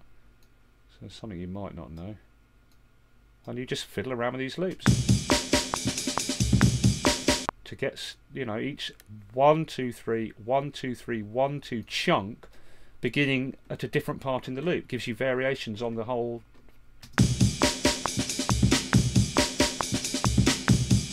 Brilliant. So always you can, and remember you can do these kind of experimentations not just with the amen break, any drum breaks. Let's say we want to change the first bit, drop it to there, bring it forward, drag that out, and now we get a different variation.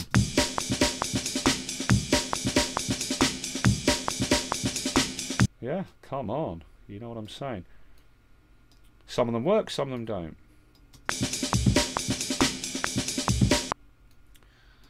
Go right forward like this.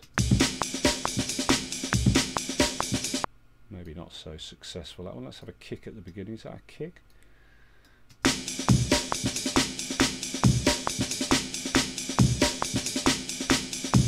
Yeah, I like that one.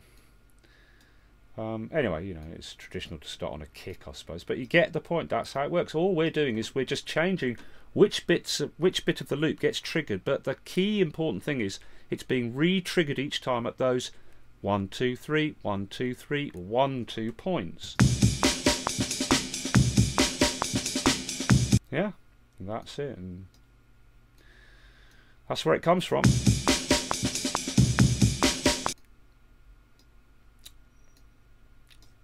You might find that interesting. As I said, some of them work good, some of them don't work so good.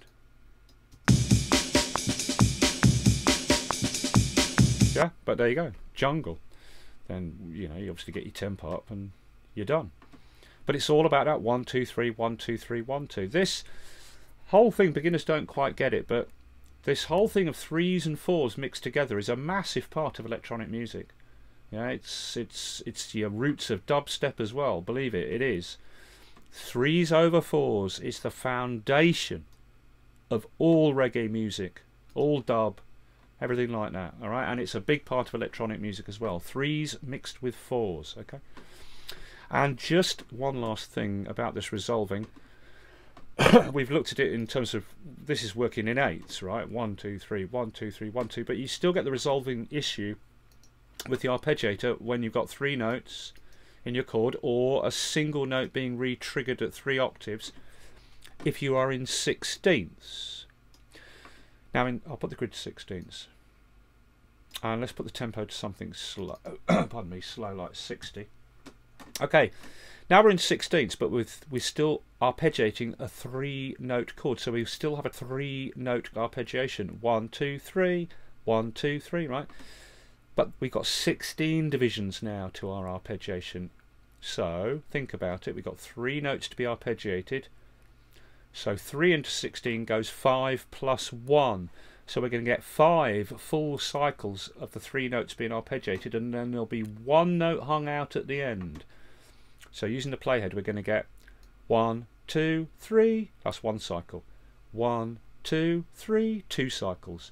1 2 3, 3 cycles. 1 2 3, 4 cycles. 1 2 3, 5 cycles, and there's only 1 division left, so there'll be 1 note hung out at the end. Another graphic bug there, thank you. Let's hear that. A little bit slower so I can count it for you. 1 2 3 1 2 3 1 2 3 1 2 3 1 2 3 1 1 2 3 1 2 3 1 2 3 1 2 3 1 2 3 1. You get the 1 hung out at the end, right? But of course, once you've got 4 notes in your pattern arpeggiated, or 2 notes, or any multiple of 4, or anything divisible by 4 or multipliable by 4, then it resolves. In 16ths we've got 4 notes being arpeggiated now, or a single note being re-triggered with 4 octaves. But now in 16ths we get 1 2 3 4 arpeggiations in each beat, so it resolves. 1 2 3 4 1 2 3 4 1 2 3 4 1 2 3 4, making 16.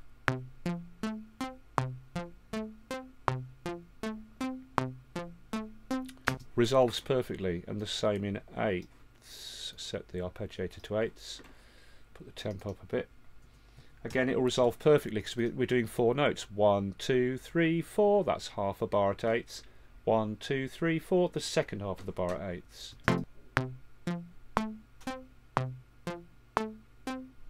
Okay, so just bear in mind that whole thing to do with resolving patterns.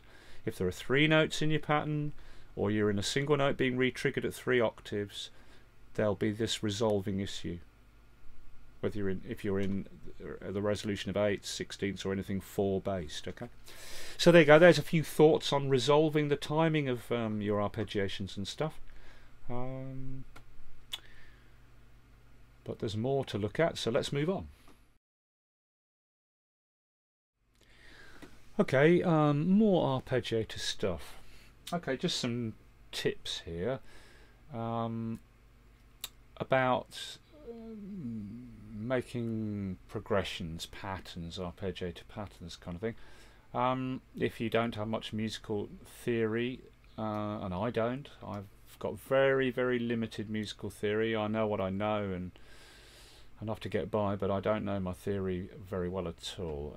So look, but this is the technique you use. There's a chord, you get a starting chord, okay,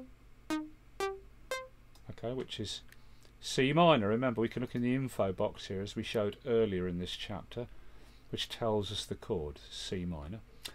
So the technique you use is you drag that chord in the region across, so you've got a copy of it. Now we're going to move to the next progression chord as we go from this bar to this bar. So you copy the first chord over and then you can modify it. So you listen to it and you think, well, what can I do to this? Well, I'll drop the top note. So it goes to this. Now these two bars, the first two bars of our progression, sound like this. Okay. Then what you do is you drag that region across, and now we can modify that region. Okay, so it's going to go from this to something else.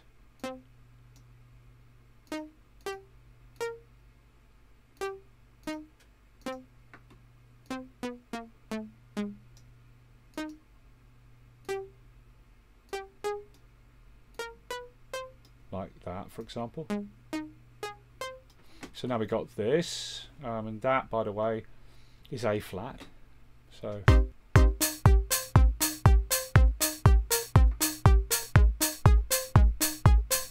and now to the last bar. Again, copy the previous pattern over because that's got the last chord from the previous bar there, and then we're going to go to the next bar here to change that. So we are going from this bar here and now to this bar.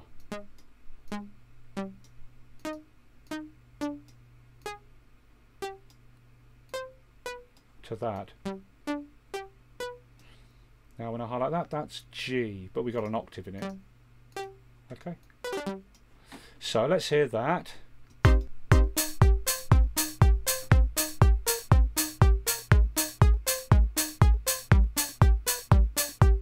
Now, let's say that I want to do a little, just alter that chord subtly at the end, to do a little thing where it plays half the bar at one thing and then changes it to step back up to the beginning. Now, this is where we get into like chopping our arpeggiated chords, because of course it's not all about single whole notes that last the whole length of the bar.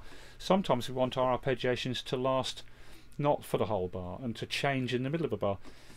Okay, now in this case we're using a 4-note arpeggiation, so we need 4 divisions at the current resolution, which is eighths.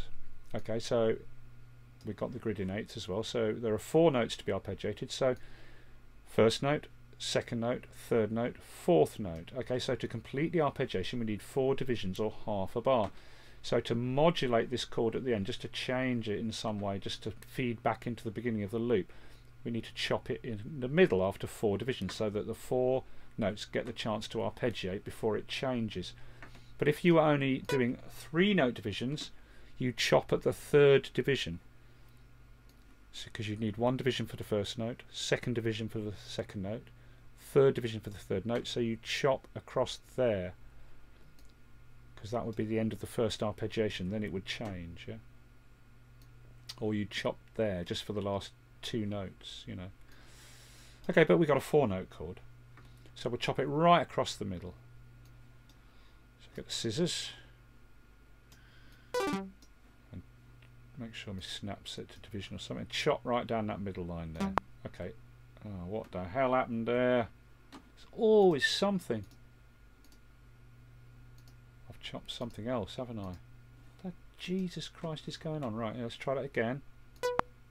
Thank you. Right, let's hear that.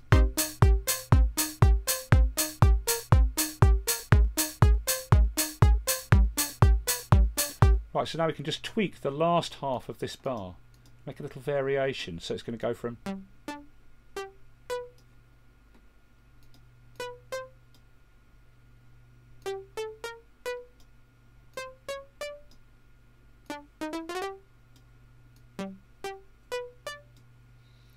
that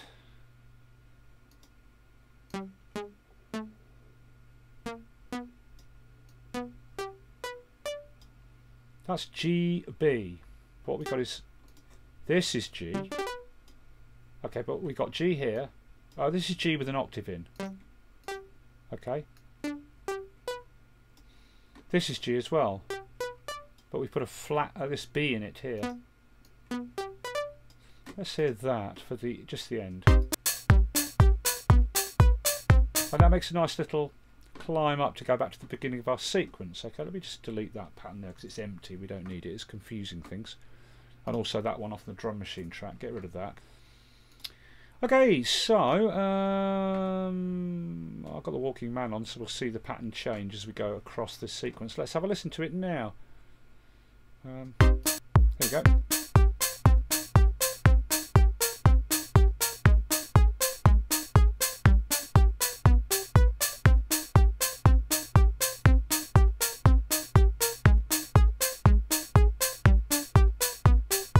Yeah, that's quite nice. So there we are, we've got our little, that's how you do a progression, and also a tip about chopping, you know, in the middle. But the thing to do progressions, if you don't know your chords, is that you make your first chord, copy that over, then modify the next chord, then copy over, modify the next, copy over, modify the next. And that way you can work on your progressions with, you know, limited musical theory skills. And I don't have any. I mean, I was just kind of bodging this as I go along, right? Okay, so let's now, we've got a little sequence. Let's highlight the synth track itself that's being arpeggiated, and let's just put on some compression and a bit of delay and space design. Let's hear that now with a few effects on it, just to spice it up a bit. Let's whack up the tempo to like 130, let's say. Let's hear that.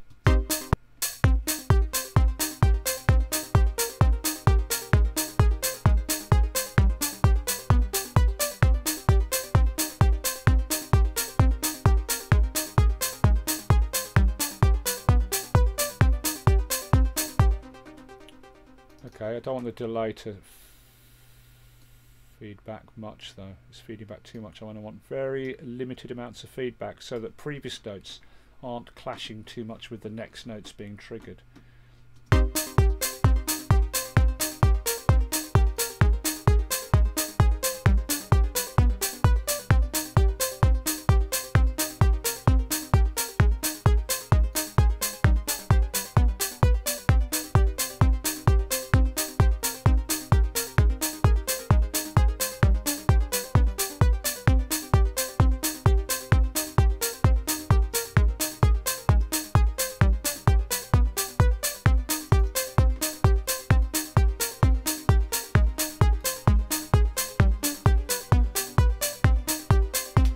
Okay, and now that we've got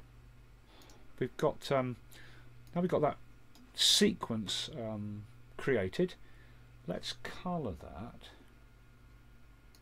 Okay, and now let's I'll show you how to work with two arpeggiators, where we can layer arpeggiators. For example, we can of course have completely separate arpeggiators doing completely separate patterns, but I'm just going to show you one last thing of layering arpeggiators. Okay, now we've got this arpeggiator track arpeggiating this synth. Okay, so what we need to do is first let's make a copy of this polysynth. So we do duplicate track. Now we've got the same, although it's got a different title. That is the polysynth. Look, the ESP is on this new track, and it's the ESP on that track as well. So I'll actually just Command C, copy the title of that and give that one the same title because they're both a polysynth. Okay, now this is the arpeggiator for that track. This is the new instrument, a copy of that one. So let's just play this arpeggiator sequence and make sure that this track is the one with the little flickering level meter. Right, so that is the arpeggiator for this track here. So what we'll do is change the icon. Make that one an elephant and make the arpeggiator for that track an elephant. Okay, now we've got one new synth.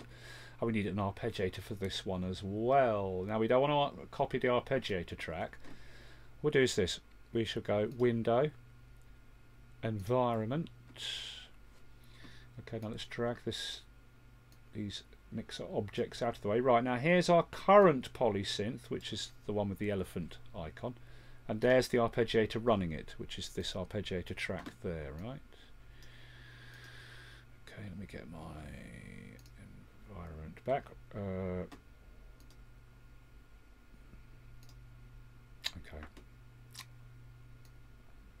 Now there's the new polysynth track we've created. Okay, so let's make an arpeggiator now for that. So we go to New, Arpeggiator. We make another arpeggiator, drag that down here, and plug it into our new instrument channel strip. So now we've got the second instrument has an arpeggiator plugged into it. Don't worry that these are both called the same thing, arpeggiator. Close that. There's our new synth. And I'm going to give this the icon of this bird. Now let's make a new arpeggiator track. So we go track, where are we? New, an external MIDI track. Make sure Open Libraries D-tick, create, and there's our new external MIDI track. And we're going to reassign it. So hold down Control, left click, reassign the track to the mixer, and there's our second arpeggiator without the elephant icon. Right, this is the one that we want. So this is the new arpeggiator for the new track, for the new instrument. Right, so we select that. There we are, and now we can give this the same icon as the synth that it's for above, like that. Now we're not confused. Okay, so this is the old arpeggiator track, arpeggiating this synth. Let's turn the drums off for a minute. Okay, and this is the new arpeggiator track plugged into that synth. So let's grab our sequence and copy it down. So we've got a copy of it on the other arpeggiator track. Now we've got two synths being arpeggiated by exactly the same chord sequence, and the synths are the same as well. Okay, near as damn it. Let's hear that now. Okay, but now what we'll do is the second arpeggiator track. Okay, now these are both up an octave. Okay, so the bottom arpeggiator track here, I'll drop it down so it's no longer an octave up. Now they're an octave apart, these two. This arpeggiator is playing this chord sequence at an octave transposed up, and this arpeggiator is playing that synth at the regular pitch, not transposed. Let's hear that.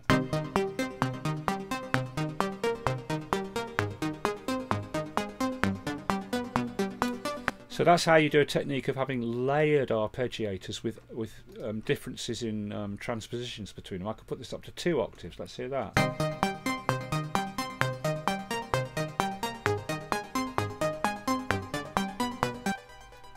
Let's put it down to 1 octave above. And then it's a matter of balancing, you know, getting the level between them right. Okay, so that's the you know, you can have more of the lower octave and less of the higher octave, you know, or more of the higher octave and less of the lower octave. Whatever you like. You can pan them, you know, left and right or something a little bit, you know.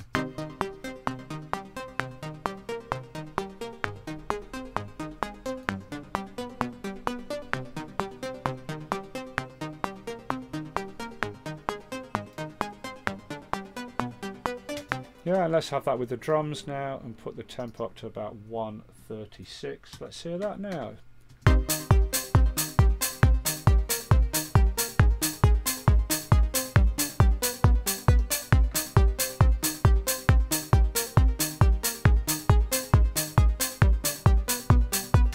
Okay, so what I'm going to do now is this. I'll go to my 909, open my library, which, you know, my Ultra Beat, open my library. And I'm going to choose, pardon me, Trance Kit, that one instead. Close the library. Okay, now I'm going to change these synths. This poly synth here, highlight the, let me just close that panel down there. Highlight this first synth, channel strip, track header, and the channel strip over here. Open the library again. Highlight the channel strip setting slot, and I'm going to change the synth now. Synth leads. I'm going to change that to classic trance. So this is now classic trance, but I'm going to make it the elephant icon again. Okay, like that. Now this synth I'm going to change. Again, highlight its setting slot at the top, and still the synth lead, but I'm going to change it to lost in trance. So, and I'll change the icon now back to the bird again, so we know it's the track for this arpeggiator and close my library. Now what I've got now is I've got two different trance synths. Okay, the first trance synth is playing the chord progression at an octave up, transposed up an octave like this.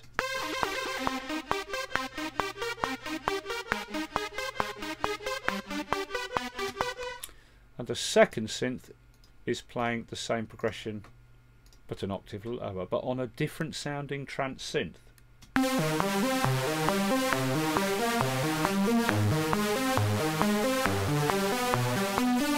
Okay, now together we get a layered trance synth thing.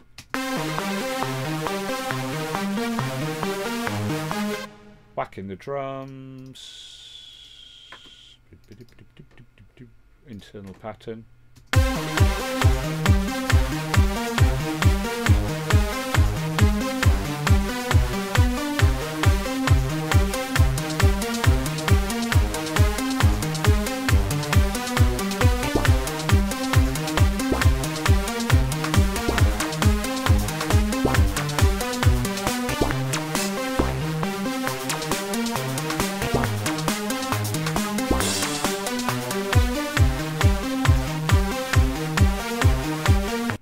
Kind of thing, yeah. Terrible drums, but you get the idea.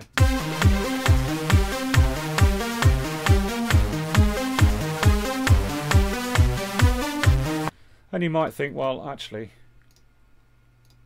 I'll actually put this up 2 octaves and put this lower one up an octave, so they're just both an octave higher. Let's say that.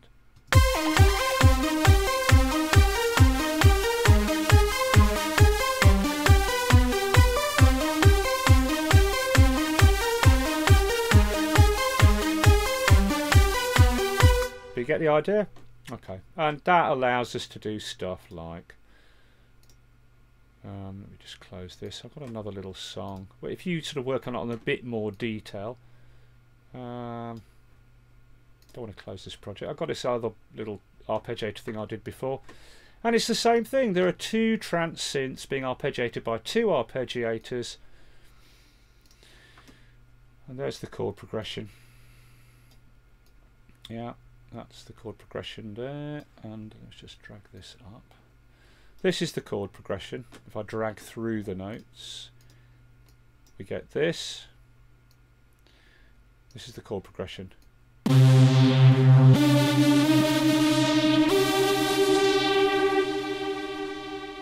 Then to here.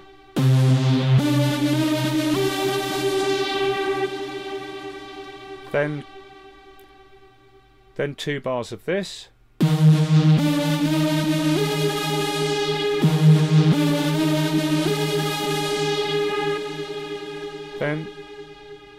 Then 2 bars of this.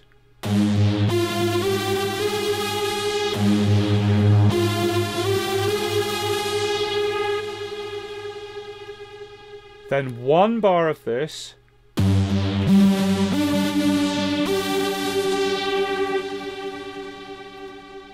And then this.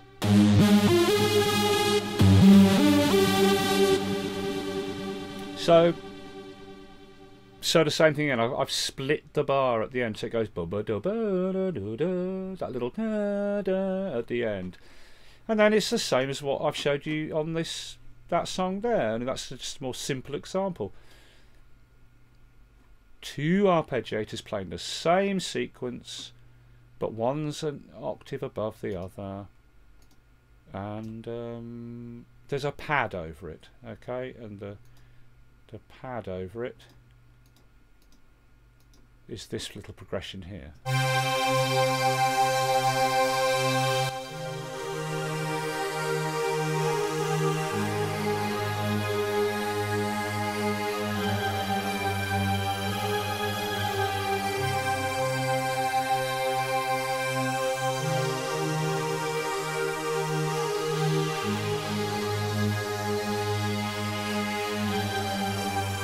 That's it, and then the 2 arpeggiators layered one above the other, an octave above the other, with the pad and a basic drum beat behind it. It's just a little bit more complex or a little bit more detailed than that, but it's the same technique, like this.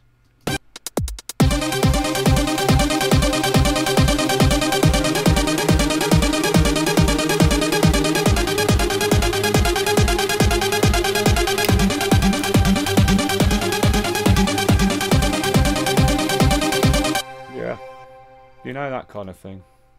Let's close that project. Don't save. So there you go. Yeah, I think that'll do you for the arpeggiator. Oh, I'll tell you one thing we could try. Let's just try putting these into sixteenths and hear them a bit faster, because they're in eighths, aren't they, at the moment? The other arpeggiation there was in sixteenths, I think. So let's put them into sixteenths at a very short, I don't know, 30-second in length. It's not that short, but let's hear that.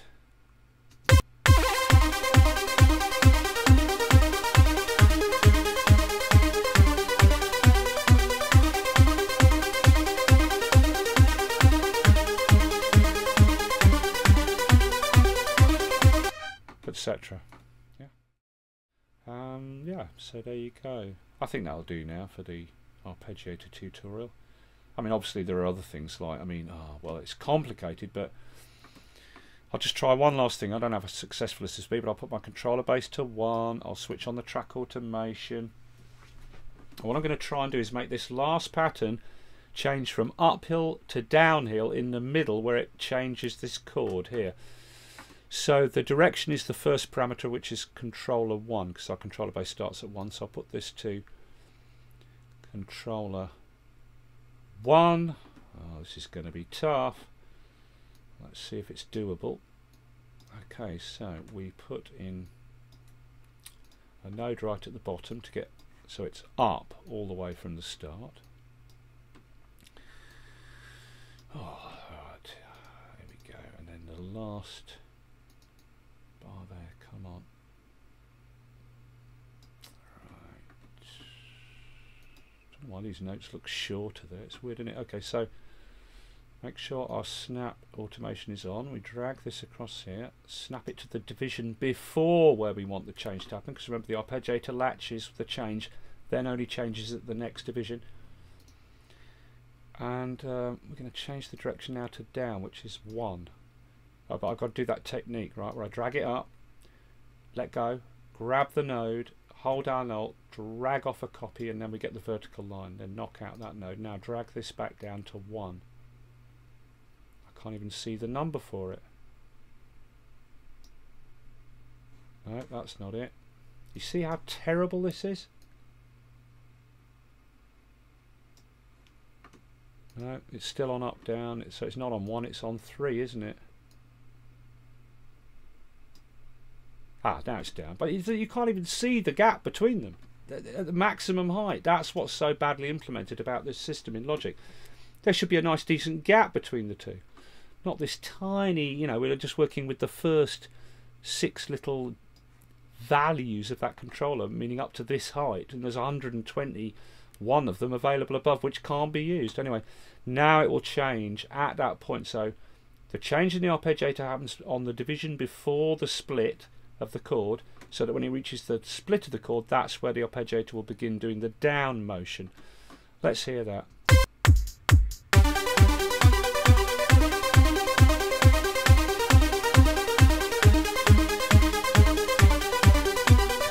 Okay, it's working, but the other arpeggiator isn't going down. So hang on a minute. Let's take the octave down for this arpeggiator and mute the other one. Now you'll hear it. Yeah. Now I'd have to do the same thing here to get them both to do it, but I'm not going to bother doing it. Okay, I'll just have only the one arpeggiator playing for you to hear. But that's how you would put in a reversal of the arpeggiator, for example, there. So it plays the first half of that bar going uphill and then the last bit downhill. And I'll slow the tempo down so we can hear that to like 110, say. Right, here we go.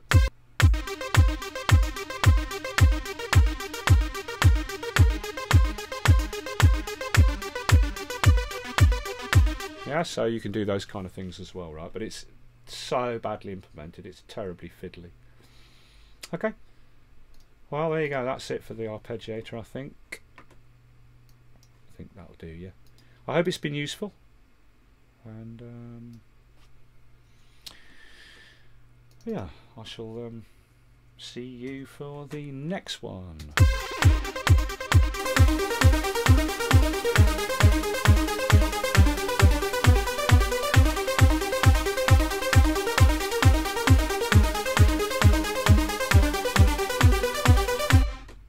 Actually, just for fun, before I go, let's hear both of those going downhill instead. Let's hear that.